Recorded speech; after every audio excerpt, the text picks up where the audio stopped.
Hello everyone, welcome back to my channel. कैसे हो आप सभी? आई एम श्योर कि आप सभी लोग ठीक होंगे। तो चलिए हम लोग आज का वीडियो स्टार्ट करते हैं।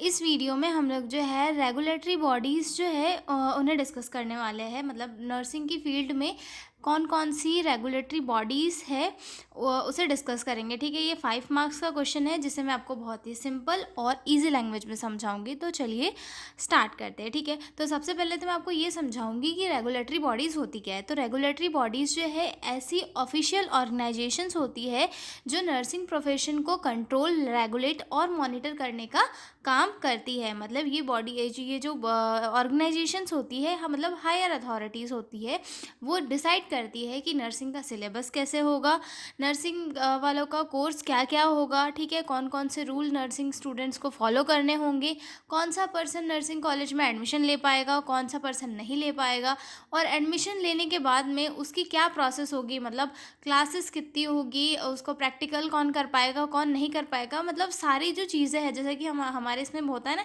कि बोर्ड डिसाइड करता है कि भाई एग्ज़ाम का पैटर्न क्या होगा और मतलब सारी चीज़ें क्या होगी। वैसे ही रेगुलेटरी बॉडीज़ जो है नर्सिंग में ये डिसाइड करती है कि सिलेबस क्या होगा, कौन पर्सन एडमिशन ले सकता है, कौन नहीं ले सकता, कौन पढ़ा सकता है, कौन नहीं पढ़ा सकता, कॉलेज कैसा होना चाहिए। मतलब और ओवरऑल सारी चीज़ें जो है डिसीजन लेने का काम किसका होता है? रेगुलेटरी बॉडीज़ का होता है या फिर हायर अथॉरिटीज़ का होता है। सही, ठीक है।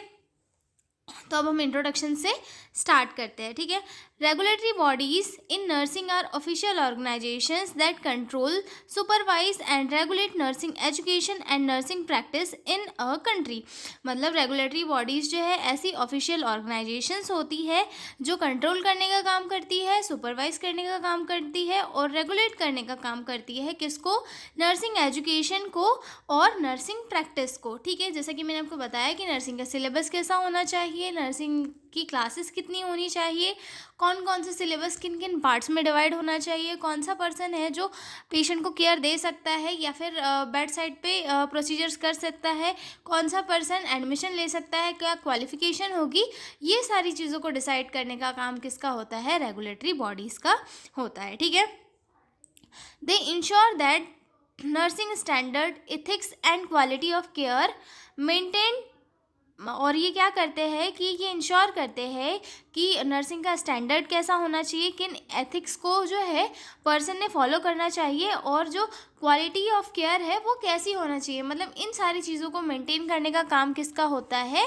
रेगुलेटरी बॉडीज़ का होता है नर्सिंग के फील्ड में। ओके, अब इनमें कुछ स्पेशल ऑर्गेनाइजेशंस होती है या फिर हायर अथॉरिटीज़ होती है जिनके नाम मैं आपको यहाँ पर बताऊँगी। ठीक है, these bodies make rules, provide recognition, conduct inspections and register nurses. ठीक है, ये कुछ ऑर्गेनाइजेशंस होती है, ये रिकॉग्निशन प्रोवाइड करती है और इंस्पेक्ट करने के बाद में जो है एक नर्स को परखती है कि भाई इसने क्या पढ़ाई की है, कहाँ से की है, कैसे कैसे क्या किया है, और उसके बाद में जो है उसे एक रजिस्ट्रेशन नंबर प्रोवाइड करती है जिसके थ्रू वो अपनी फील्ड में आगे बढ़ सकती है, अपने प्रोफेशन को फॉलो कर सकती है, पेशेंट को केयर और प्रोवाइड करा सकती है। ठीक है, तो ये कुछ उन हायर अथॉरिटीज़ या फिर हायर हम बोल सकते हैं ऑर्गेनाइजेशन के नाम है जो कुछ इस टाइप से है, जिसमें सबसे फर्स्ट आता है इंडियन नर्सिंग काउंसिल, जिसे हम आईएनसी भी कहते हैं। ठीक है, उसके बाद आता है स्टेट नर्सिंग काउंसिल, ये अलग अलग स्टेट का अलग अलग होता है। ठीक है, उसके बाद नेक्स्ट आता है train nursing nurses association of India. ठीक है, जिसे TNAI की जो बुक होती है ना हमारी, उस टाइप से। ठीक है, उसके बाद आता है international council of nurses, then आता है वर्ल्ड हेल्थ ऑर्गेनाइजेशन। ठीक है, तो ये 5 जो है रेगुलेटरी बॉडीज़ है ऑफ नर्सिंग। ठीक है, अब इसमें हम फर्स्ट वाली को देखते हैं कि फर्स्ट वाली के अंदर कौन कौन सी चीज़ें इंक्लूड होती है। इसमें सबसे फर्स्ट आती है Indian nursing council. Indian nursing council यानी कि आईएनसी क्या है? एक नेशनल लेवल की स्टैटरी बॉडी है। मतलब गवर्नमेंट ऑफ इंडिया के अंडर ये जो काउंसिल है ये आता है। ठीक है, ये जो है ये क्या काम करता है? ये नर्सिंग कोर्सेज का सिलेबस डिसाइड करता है, जैसे कि जीएनएम हो गया, एएनएम हो गया, बीएससी हो गया, एमएससी हो गया। इन सारी चीज़ों का जो सिलेबस है ये डिसाइड करने का काम करता है। ठीक है, उसके बाद नर्सिंग कॉलेज को रिकग्निशन देता है कि भाई ये कॉलेज है, यहाँ पर तुम एडमिशन ले सकते हो। ठीक है, कॉलेज का इंस्पेक्शन करता है कि भाई इस कॉलेज में प्रॉपर फैसिलिटीज़ है या नहीं, मतलब इस कॉलेज में जो बच्चे पढ़ रहे हैं उनको प्रॉपर तरीके से एजुकेशन मिल रही है नहीं मिल रही है, ताकि वो बेहतर केयर आगे चल के पेशेंट को प्रोवाइड करा सके, ठीक है। Ensures uniform education in India, और पूरे इंडिया में जो है सेम स्टैंडर्ड को मेंटेन करके रखती है, ठीक है। सेम एजुकेशनल स्टैंडर्ड को मेंटेन करने का काम करती है, ठीक है। नेशनल लेवल स्टैट्यूटरी बॉडी होता है ये, ठीक है।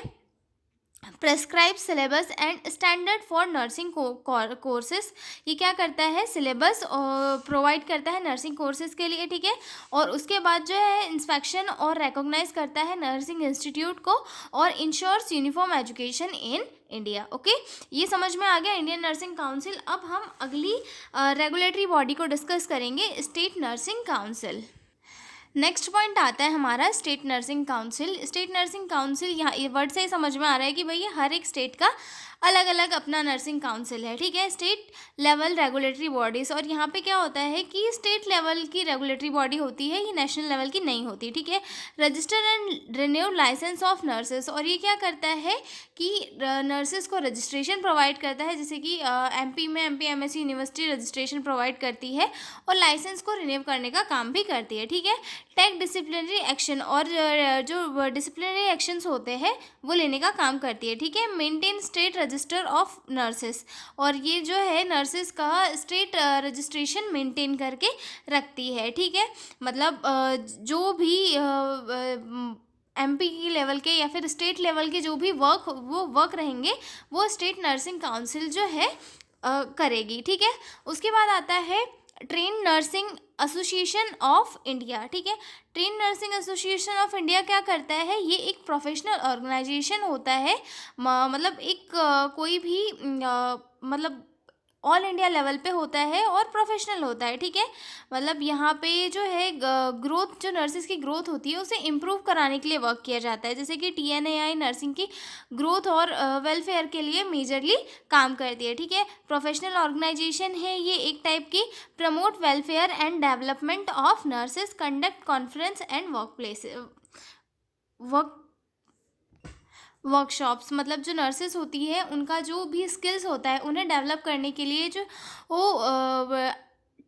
TNAI है वो वर्क करती है, मतलब कॉन्फ्रेंस अरेंज करती है और वर्कशॉप्स अरेंज करती है, जहाँ पे जो नर्सेस की स्किल्स है उन्हें डेवलप कराने के लिए जो है उन्हें एजुकेशन प्रोवाइड किया जाता है, ठीक है। ये थर्ड हो गया। अब हमारी फोर्थ रेगुलेटरी बॉडी आती है international council of nurses. International council of nurses यानी कि ICN, ठीक है। ICN या फिर इसे INC भी कहा जाता है, ठीक है, जिसे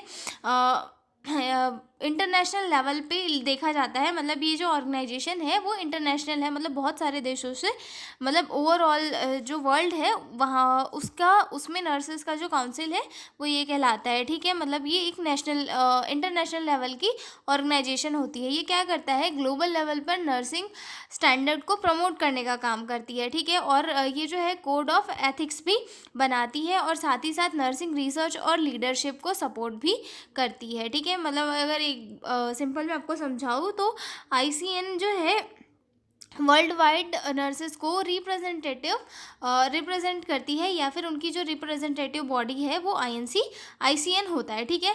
तो ये समझ में आ गया, international organisation of nurses promote global nursing standard and ethics. Okay, अगला पॉइंट आता है हमारा वर्ल्ड हेल्थ ऑर्गेनाइजेशन यानी कि WHO। WHO क्या है, एक इंटरनेशनल हेल्थ ऑर्गेनाइजेशन है जो यूनाइटेड नेशंस के अंडर काम करती है, ठीक है। मतलब यहाँ पे जो है हेल्थ पॉलिसीज बनाने का काम होता है, नर्सिंग एजुकेशन को सपोर्ट भी करती है ये ऑर्गेनाइजेशन, और साथ ही साथ कंट्रीज़ के हेल्थ प्रोग्राम्स को गाइड भी करती है, ठीक है।